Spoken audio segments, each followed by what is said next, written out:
Hello friends, എല്ലാവർക്കും സ്വാഗതം പുതിയ വീഡിയോയിലേക്ക്. അപ്പോൾ ഇന്ന് ഞാൻ വന്നിട്ടുള്ളത് വളരെ സിമ്പിളായിട്ട് തയ്യാറാക്കാൻ പറ്റുന്ന നല്ല ടേസ്റ്റി ആയിട്ടുള്ള ചവ്വരി പായസമായിട്ടാണ്. വീഡിയോ കണ്ടിട്ട് ഇഷ്ടപ്പെടുവാണെങ്കിൽ ലൈക്ക് ചെയ്യുക, ഷെയർ ചെയ്യുക, കമൻറ്റ് ചെയ്യുക, ചാനൽ സബ്സ്ക്രൈബ് ചെയ്യാനും മറക്കരുത്. പിന്നെ ഫേസ്ബുക്കിലൂടെയാണ് വീഡിയോ കാണുന്നതെങ്കിൽ പേജ് ഫോളോ കൂടി ചെയ്യണേ. അപ്പോൾ നമുക്ക് നേരെ വീഡിയോയിലോട്ട് പോവാം.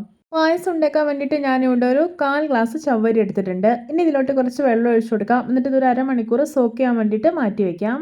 ഞാനിവിടെ ഒരു കടായി അടുപ്പത്ത് വെച്ചിട്ടുണ്ട്. ഇതിലോട്ട് ഈ ഒരു ഗ്ലാസ്സിൽ 2.5 ഗ്ലാസ് പാൽ ഒഴിച്ചു കൊടുക്കാം. ഇനി ഇതൊന്ന് ഇളക്കി കൊടുക്കാണ്ട് നന്നായിട്ടൊന്ന് തിളച്ച് വരട്ടെ.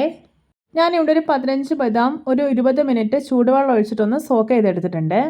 ബദാമിൻ്റെ തൊലിയെല്ലാം കളഞ്ഞിട്ട് ഞാനിതാ കുറച്ച് വെള്ളം ഒഴിച്ചിട്ട് നല്ല സ്മൂത്തായിട്ടൊന്ന് അരച്ചെടുത്തിട്ടുണ്ട്. ഇനി ഇതൊന്ന് മാറ്റി വയ്ക്കാം.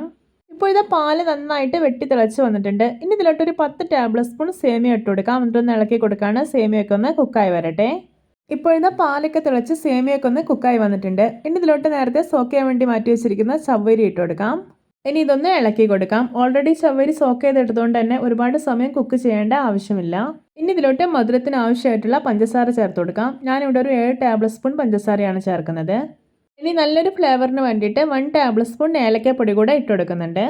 ഇനി ഇതിലോട്ട് നമ്മൾ അരച്ച് മാറ്റി വെച്ചിരിക്കുന്ന ബദാം ചേർത്ത് കൊടുക്കാം. എന്നിട്ട് നന്നായിട്ടൊന്ന് മിക്സ് ചെയ്തെടുക്കാം.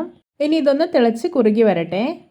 ഇപ്പോൾ ഇതാ പായസം നന്നായിട്ട് തിളച്ച് പാകത്തിന് തന്നെ കുറുകി വന്നിട്ടുണ്ട്. ഇനി ഇതിലോട്ടൊരു വറവ് ചേർത്ത് കൊടുക്കാം.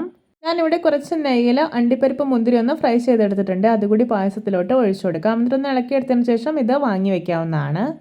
ഇത് നമ്മുടെ രുചികരമായിട്ടുള്ള ചവ്വരി പായസം റെഡി. നോക്കിയേ, കാണുമ്പോൾ തന്നെ കൊതി വരുന്നില്ലേ? ബദാമൊക്കെ അരച്ച് ചേർത്തുകൊണ്ട് തന്നെ ഇതൊരു ക്രീമി ടെക്സ്ചറിലാണ് ഇരിക്കുന്നത്. അതുകൊണ്ട് തന്നെ ഇതിൻ്റെ ടേസ്റ്റ് വളരെയധികം സ്പെഷ്യലാണ്.